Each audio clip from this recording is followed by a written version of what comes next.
పవన్ కళ్యాణ్ కు ముద్రగడ సవాల్ విసిరారు. పవన్ ను పిఠాపురంలో ఓడిస్తామన్నారు. ఒకవేళ పవన్ ను ఓడించకపోతే పద్మనాభరెడ్డిగా తన పేరు మార్చుకుంటానని తెగేసి చెప్పారు. ఉంది కదా, మొఖం బొంగు ఉంది కదా, నేను తిడితే పడా కదా అనే మాట చెల్లదు. ఇక్కడ చెల్లదు. తొందరలో మీ పార్టీ కూడా ప్యాకప్ చేసుకోవడానికి రెడీ చేసుకోండి. పిఠాపురం తన్ని తరివేస్తారు మిమ్మల్ని.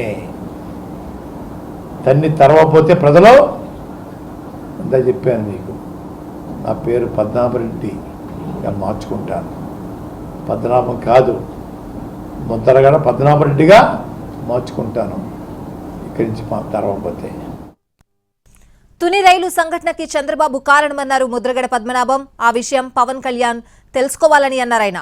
విషయం మీద అవగాహన లేక ఇష్టమొచ్చినట్లు పవన్ మాట్లాడుతున్నారని విమర్శించారు.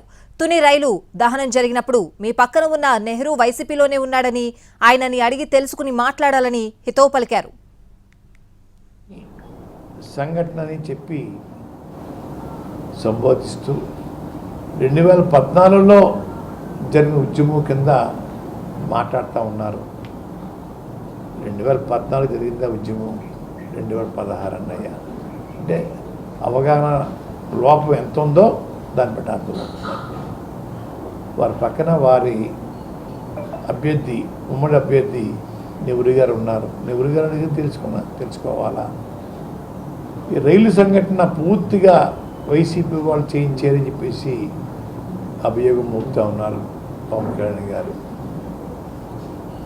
ఆ రోజు ఆ వైసీపీలో మీ పక్కన నెహ్రూ గారు ఉన్నారండి. వారిని అడిగి తెలుసుకోవాలా?